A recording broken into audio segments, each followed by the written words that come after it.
Yesterday, the Education Review Office turned up at Parliament, as they do every year, and they said something that I have been saying for a long time, and my next guest as well. Actually, I'll bring Nina on straight away. Dr. Nina Hood, formerly of the Education Hub and its founder, joins us now. Nina, thank you for joining us. You've read probably the Radio New Zealand story on the Education Review Office. You've probably heard of what they said to Parliament yesterday. You must be feeling just a little bit of justification, just quietly, as a consequence. Yeah, good morning, Michael. And yes, absolutely. I think they are echoing things that I and also many others have been saying for quite a while. Yeah. Just to let our listeners know, in essence, the Chief Review Officer, Nicholas Poll, man, turned up at Parliament yesterday. He said, one, the curriculum isn't being taught in all schools. He's talking about primary schools in particular. Two, only half, and this is the thing that stunned me, only half, he estimated, of schools use the standard PAT and EASTL tests to work out where their kids are. Three, they're not necessarily linking those tests or the learning that's been assessed to the curriculum. And four, parents are hugely frustrated that they don't know where their children actually are because, ta-da, those tests aren't being conducted, or if they are, aren't being relayed to them. You've been saying that for a long time, haven't you? I have. I think it raises a number of challenges that we know exist within the education system, absolutely, and very happy to delve into any of those further. Well, let's do so. The first thing is, when I read an Education Review Office report today, as a parent, I haven't got a clue as to whether that's a good school or not, and whether or not my child will receive a decent quality education or not at that school. What the hell's happened to ERO reports? Let's just ask that question first. Oh, I think you're absolutely right. I mean, they tell us very little, really, that enables us to make a sound judgment about a school. I mean, they're quite narrative in terms of the style that they use. But I also think that it speaks to an issue that we know exists within New Zealand's education system, and that's that we actually don't have particularly good measures or measures that exist across all schools that would enable us to actually utilise quantitative data to show how students are performing in different areas of the curriculum. Well, that was the other point that Nicholas Poll made yesterday, the ERO man. Well, you see, I think that ERO is part of the problem.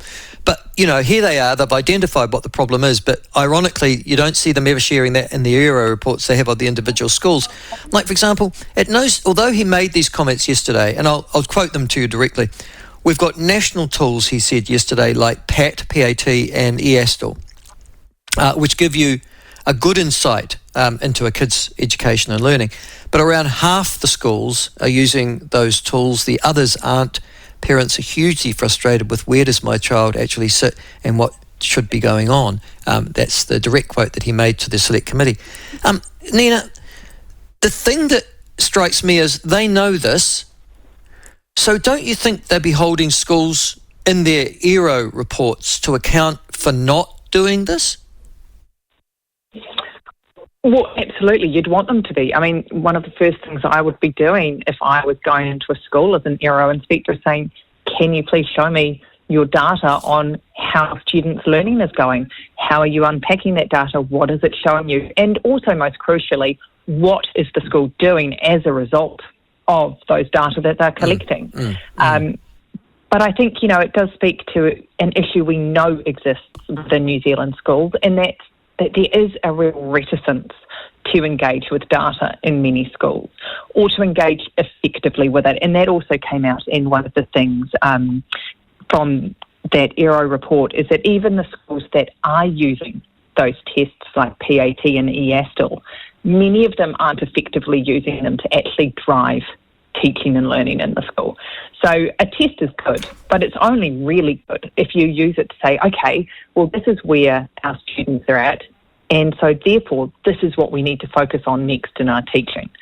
It shouldn't just be a test that you do. You actually want to do something with the information it gives us. Yeah, and he went on to say that this is the Chief Education Officer, Nicholas Pohl. Assessment should be linked to the curriculum so it was clear how children were progressing in their learning, which is, what you're saying. So you test and, what are you going to do about it when you find that out? And then he went on to say this. And again, it was sort of like, yes, it's the truth, but it's almost you can't believe. It takes your breath away that they're actually admitting it. Quote, across our system, many teachers are struggling with the curriculum.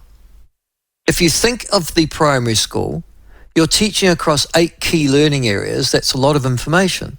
Some teachers do that really capably. Others struggle on a daily basis and then struggle to mix the curriculum and the assessment to get there or together. You've been saying that for years, but can I just say, to actually read that, and it's almost revelatory that there's this confession that it's not working. And we know what the problem is. You've been saying this is one of the reasons you set up the Education Hub, was to make sure that you could gather statistics and use it, and that would therefore drive better teaching practices. But for the Education Review Office to actually confess, well, this is what's happening, you wonder where they've been. I mean, you've known this for 4 or 5 years, a decade now. It's been in operation. What's the response of schools in general when they read stuff like this, or because they just seem to be failing uniformly with being able to A, teach the curriculum, B, assess it properly, C, change the methods if they aren't, and D, get decent teachers into school. As somebody who has got teachers in the education system, children's education system, Nina, and you having them much younger than I, you must worry that this is a system that they're going into, and I can't see anything changing. Can you? Honestly, I think the change that we need at the moment is so vast that no, I don't see things fundamentally changing, or we might get tweaks, but not the whole-scale change that we really need. And you asked me, does it worry me as a mother of children, just starting out their journeys in the education system? Michael, it absolutely terrifies me. I mean, in all honesty, when my eldest child turned 5, honestly, part of me did not want to send him to school, because that's how much I don't believe in our education system. It does concern me. And there are schools that are doing a really good job, and a good job in really difficult circumstances as well. Because, we talk about teachers not really knowing what to teach in the curriculum and not knowing how to assess the curriculum. Well, it's actually little wonder that they're struggling, because in all essence, we don't actually have a curriculum. There is so little specified content in our current curriculum that actually every individual teacher is having to essentially construct that for themselves. And if they're having to construct a curriculum for themselves, there isn't going to be a ready-made assessment that's going to enable them to actually assess them to know how well they're doing. Yeah. So teachers are operating in an incredibly challenging situation.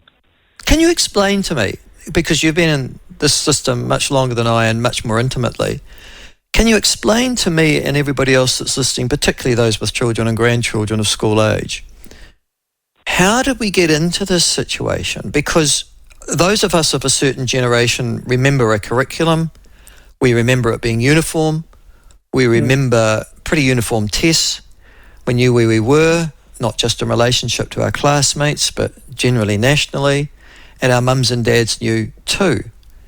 How did we get into this situation? Where was the critical change? What happened? Was there an ideological shift, or did people just say, oh, it's too much work? How, Nina?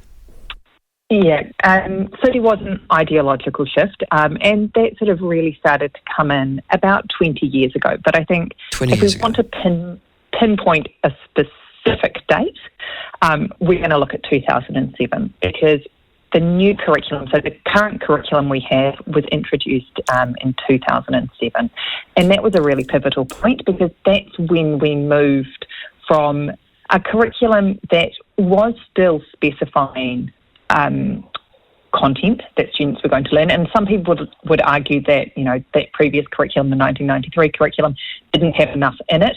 but it had substantially more than what we had in 2007, where we essentially went to a curriculum where there was a strong focus on skills and key competencies and very, very little focus on content knowledge. So to put that in context, what you were going to learn in your social sciences curriculum from year 0 to year 13 is essentially on a double-page spread. That tells you everything that you can learn over that period of time, which, is ridiculous. And that's what you've got for most subjects at the moment.